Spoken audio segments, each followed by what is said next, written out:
Malam itu, pukul 11.50, udara lembab khas Sumatera membuat beberapa warga sulit tidur. Seorang pemuda bernama Jamal keluar rumah sambil menguap. "Bu, aku ke warung bentar, rokok habis," katanya. Dari dalam rumah, ibunya menegur. "Jam segini? Sudah, jangan lewat rel itu, Jamal, bahaya." Jamal tertawa kecil. "Rel dekat doang kok, Bu." Ia tetap melangkah. Perlintasan kecil itu sepi. Lampu palangnya sering mati, hanya ada suara jangkrik dan sesekali angin. Di warung kecil dekat rel, Pak Karto, penjual rokok, sedang menghitung uang hasil jualan hari itu. Tiba-tiba, ia melihat Jamal datang sambil melambaikan tangan. "Pak, rokok satu ya?" Jamal, malam amat kau kesini," kata Pak Karto. Baru Pak Karto membuka etalase, terdengar suara dari arah perlintasan. "Jamal, jangan nyebrang!" Itu suara Pak Sabar, penjaga rel yang tinggal di rumah seberang. Tapi Jamal sudah terlanjur menapaki besi rel.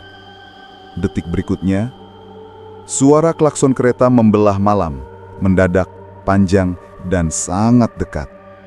Pak Karto spontan menjatuhkan rokok dari tangannya. "Astagfirullah!" Lalu terdengar benturan keras, angin besar menghantam warung, membuat plastik-plastik belajan berkibar hebat. Sesuatu terlempar jauh ke depan warung Pak Karto. Pak Karto jatuh terduduk, wajah pucat, ia tidak berani mendekat, tidak berani melihat jelas apa yang mental ke arahnya. Ia hanya menutup mulutnya sambil bergetar. "Ya Allah, Jamal." Dalam beberapa menit, warga berdatangan berkerumun. "Kereta darurat lewat! Mana korban? Ada yang mental ke arah warung!" Di depan warung Pak Karto, suara tangis, panik, dan teriakan bercampur jadi satu. Tapi Pak Karto hanya terduduk diam, gemetar tanpa bisa berkata apapun. Malam itu, ia tidak bisa tidur. Sesampainya di rumah, istrinya Bu Karti melihat wajah suaminya pucat. "Karto, apa yang terjadi? Kok kau seperti lihat setan?" Karto suduk. Tangannya gemetar. "Saya melihat sesuatu mental dari rel, tepat di depan warung. Saya nggak berani lihat jelas, tapi saya tahu itu bagian dari Jamal." Bu Karti menutup mulut dengan kedua tangan. "Ya Allah, kasihan anak itu." Karto menarik napas panjang. "Saya sudah diperingatkan warga, tapi aku tetap buka sampai malam. Jamal datang beli rokok, dan aku lihat semuanya, Ti." Istrinya memegang pundaknya. "Sudah, Mas, jangan dipikirkan dulu. Kau trauma, tidur saja." Karto mengangguk, tapi matanya tidak bisa terpejam malam itu. Setiap ia menutup mata, ia melihat kejadian itu berulang-ulang. Beberapa hari setelah kejadian, warung Pak Karto sudah buka lagi. Namun suasananya tidak sama. Ia sering melamun melihat rel dari kejauhan. Suatu malam, ketika jam menunjukkan 12:10, Pak Karto sedang menutup warung.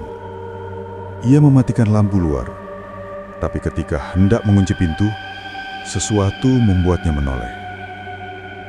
Dari jauh, tepat di tengah rel, ada sosok berkain putih. Pak Karto mengerjapkan mata.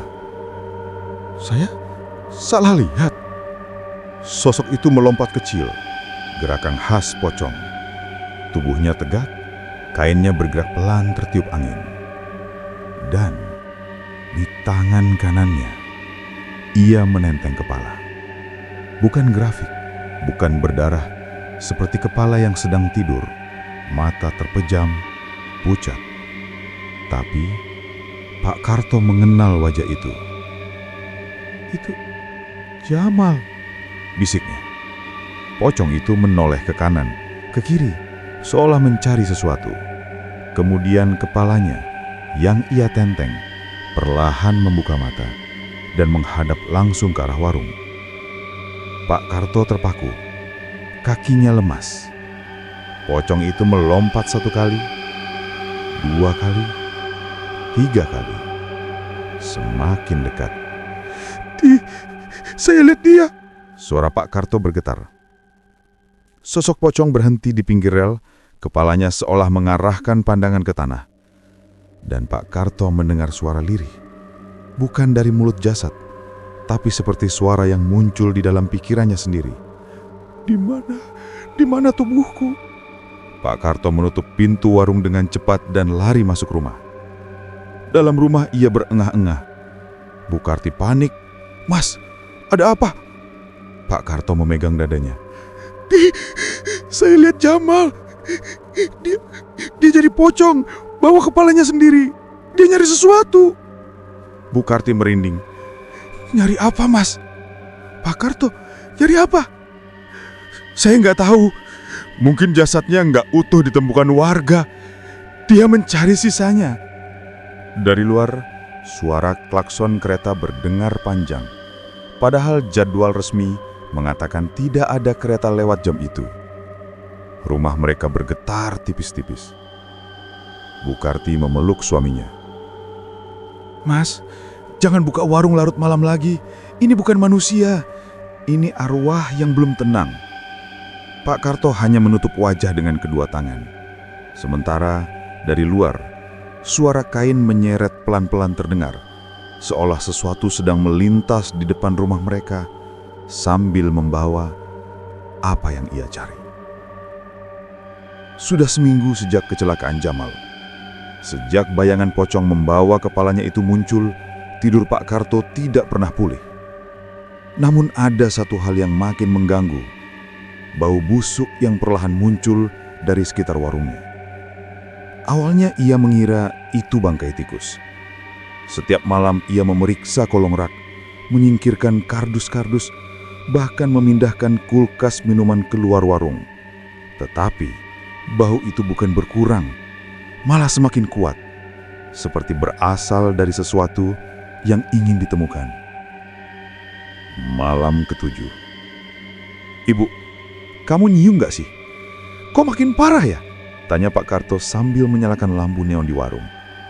Bu Karti mengangguk pelan, tampak ragu. "Kayak bukan bau tikus, Pak. Ini lebih aneh. Kayak ada yang lama nggak ketemu." Pak Karto menelan ludah. "Kamu jangan bilang yang aneh-aneh." Namun dalam hati ia tahu, sejak kecelakaan itu tidak ada hal yang normal di warung ini. Malam itu ia memutuskan mencari sumber aroma hingga ke belakang warung, tempat yang jarang disentuh karena dipenuhi tumpukan kayu dan barang bekas. Dan disitulah ia melihatnya. Sebuah kain lusuh menempel di ujung sebuah celah kayu. Kain yang tidak asing, warna dan teksturnya sangat mirip dengan pakaian Jamal saat kecelakaan. Pak Karto menggigit bibir. Tangannya gemetar. Ia menarik kain itu perlahan. Di balik celah itu, ia menemukan satu bagian tubuh Jamal yang hilang sejak kecelakaan. Tidak hancur, tetapi seolah disembunyikan di situ oleh sesuatu yang tahu tempatnya itu tidak akan ditemukan manusia. Pak Karto mundur cepat, jatuh terduduk. "Ya Tuhan, kenapa bisa ada di sini?" Bu Karto yang mendengar teriakan suaminya segera berlari keluar. Begitu melihat apa yang ditemukan suaminya, wajahnya pucat. "Mending kita lapor Pak Lurah sekarang juga," katanya sambil memegang lengan Pak Karto yang masih gemetar. Lapor ke Lurah. Di rumah Pak Lurah, keduanya menceritakan temuan itu sambil menahan rasa mual. Pak Lurah menghela nafas panjang. "Bagian tubuh itu kan dicari polisi dari hari pertama. Kok bisa ada di warung sampai seminggu, Pak?" Pak Karto menggeleng. Saya nggak ngerti. Warung itu tiap hari saya buka. Masa saya nggak sadar barang kayak gitu ada di belakang?" Pak Lurah menatap keduanya dengan raut serius. "Pak Karto, selama seminggu ini sampean lihat sesuatu lagi?" Pak Karto terdiam. Mulutnya bergetar. Iya Pak, saya beberapa kali lihat pocong itu yang bawa kepala. Suaranya makin lirih. Mungkin dia yang naruh bagian tubuh itu. Bu Karto mencubit lengannya sendiri. Tubuhnya merinding. Pak, jangan ngomong sembarangan. Namun Pak Lurah tidak mentertawakan mereka. Justru ia tampak seperti seseorang yang sudah menduga hal ini jauh sebelumnya. Pemakaman bagian tubuh. Besok paginya, warga berkumpul. Polisi datang, tetapi mereka sendiri tampak bingung. Hasil pemeriksaan cepat memastikan bahwa bagian tubuh itu memang milik Jamal. Atas saran Pak Lurah, bagian tubuh itu dimakamkan dengan cara yang wajar, bersih, sopan, dan didoakan. Warga sekitar hadir. Sebagian besar masih tidak percaya bagaimana potongan tubuh itu bisa muncul begitu saja di warung Pak Karto setelah seminggu hilang. Namun ada satu hal yang membuat semua orang semakin merinding. Saat liang kuburan ditutup, angin berhembus kuat. Dari arah rel, terdengar suara seperti langkah kaki melompat, pelan tapi jelas. Beberapa warga spontan menoleh ke arah rel, namun tidak ada apa-apa. Pak Karto merapatkan jaketnya. Wajahnya pucat. Bu, kayaknya ini belum selesai. Bu Karto menelan ludah. Pak, mulai sekarang jangan buka warung terlalu malam ya. Pak Karto mengangguk pelan, tapi hatinya tahu bayangan pocong yang bawa kepala itu belum benar-benar pergi.